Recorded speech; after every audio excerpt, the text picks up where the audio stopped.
প্রস্তুতি নিচ্ছেন ফ্যাসিবাদের দোষরদেরকে পুনর্বাসনে। আপনার প্রশাসন পক্ষপাত দুষ্ট ভূমিকা রেখেছে।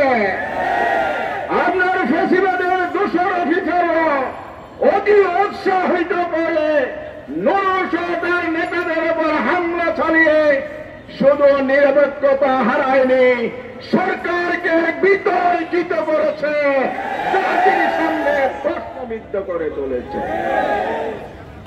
আজকে আমরা এখানে যেই নির্মম ঘটনার প্রতিবাদ জানাতে এসেছি, জুলাই বিপ্লবের পর তা প্রত্যাশিত ছিল না। জুলাই বিপ্লবের পূর্বে রাজনৈতিক নেতাদের উপর, কর্মীদের উপর, বাংলাদেশের দেশপ্রেমিক গণতান্ত্রিক মানুষের উপর এভাবে পৈশাচিক হামলা হতো। আমরা কথা বলতে পারতাম না। অন্যায়ের বিরুদ্ধে যদি কথা বলতাম তাহলে আমাদেরকে দমানোর চেষ্টা করা হতো। সেই যুগ কি এখন আর আছে? এদেশের ছাত্র জনতা সেই ফ্যাসিবাদী স্বৈরাচারী দানবীয় শক্তিকে বাংলাদেশের জনগণ গণঅভ্যুত্থানের মাধ্যমে বিদায় করেছে। গতকাল কি হয়েছে আমরা এর আগেও বলেছি। আমরা জুলাই সনদ, জুলাই ঘোষণাপত্রের প্রস্তাবও বলেছি। বিগত সরকার, ফ্যাসিবাদী সরকার জাতিসংঘের মানবাধিকারের প্রতিবেদন অনুযায়ী গণহত্যাকারী, মানবতা বিরোধী অপরাধ সংগঠন করেছে তারা, এবং আন্তর্জাতিকভাবে তারা গণহত্যাকারী হিসেবে স্বীকৃতি পেয়েছে।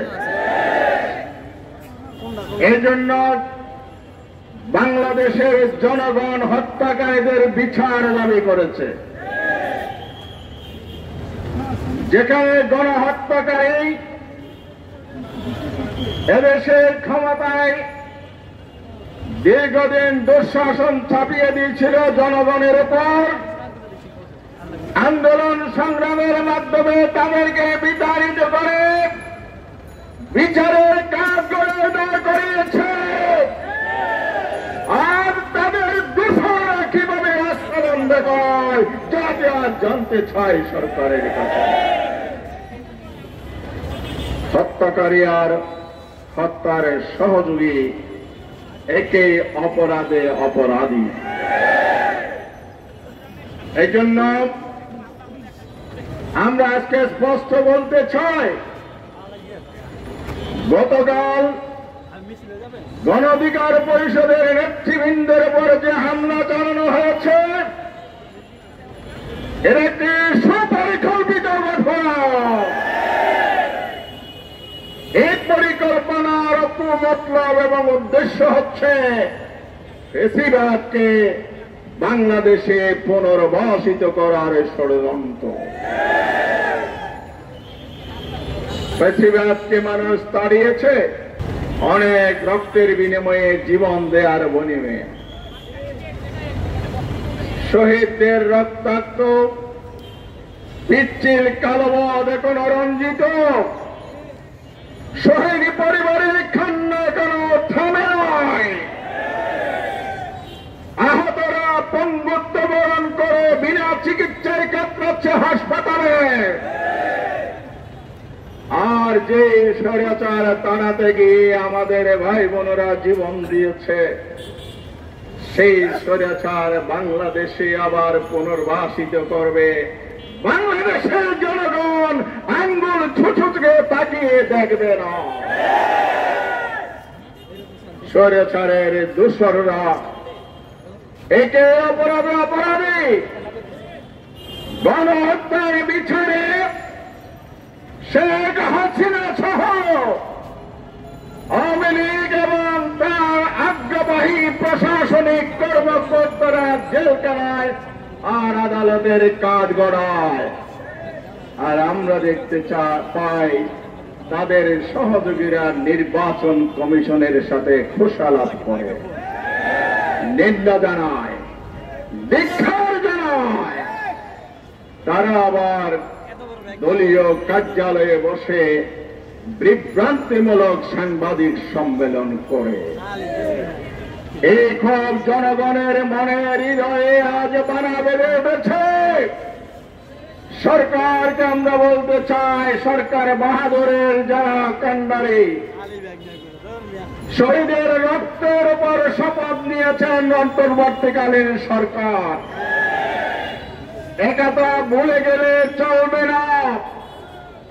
অতীতের স্বৈরাচাররা যেভাবে বেশিরভাগকে মনে ঢুকিয়েছে, সেই পথে যদি হবেন, এটাই পরিণতির শিকার আপনাদের হতে হবে। আমি কথা দীর্ঘায়িত করতে চাই না, মিছিল হবে।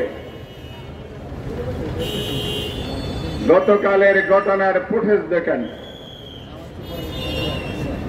নুরুল হক নূর ডাকসু বিপি, দলের প্রধান, দেশের সর্বোচ্চ বিশ্ববিদ্যালয় থেকে ডিগ্রিপ্রাপ্ত একজন নাগরিক, জাতীয় রাজনীতিতে তার ভূমিকা আছে।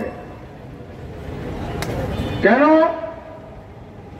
নুরুল হক নূরকে টার্গেট করে হামলা করা হয়েছে? এর জবাব কি সরকার দিতে পারবে? যারা দায়িত্বে নিয়োজিত ছিলেন, কিছু কিছু তথ্য আমরা পেয়েছি। আপনাদের আমলনামা জনগণের কাছে আছে। বাংলাদেশে আমরা সুষ্ঠু নির্বাচনের আশ্বাস প্রতিশ্রুতি দিয়েছেন। এইসব ফেসিবাদের দোসরদেরকে প্রশাসনের গুরুত্বপূর্ণ জায়গায় পদায়ন করে দলীয় স্বার্থ সিদ্ধি, দলীয় এজেন্ডা বাস্তবায়নের জন্য নিয়োগ দেবেন। তারাও কি উৎসাহিত হয়ে আপনাদেরকে খুশি করার জন্য নয়, আগামী নির্বাচনের পূর্বে পরিস্থিতি ঘোলাটে করে জনগণের ভোটাধিকার আরেকবার তারা কেড়ে নেওয়ার ষড়যন্ত্রে লিপ্ত রয়েছে।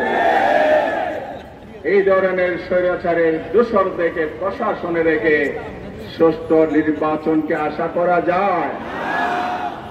তাহলে আগামী ফেব্রুয়ারির যে নির্বাচনের ঘোষণা এসেছে, সেই নির্বাচন সরকারের প্রতিশ্রুতি হচ্ছে ইতিহাসের সেরা নির্বাচন ওনারা করবেন। আর ইলেকশন কমিশনের একজন সদস্য কালকে কি বললেন? ইতিহাসের সবচেয়ে ঝুঁকিপূর্ণ নির্বাচন হবে।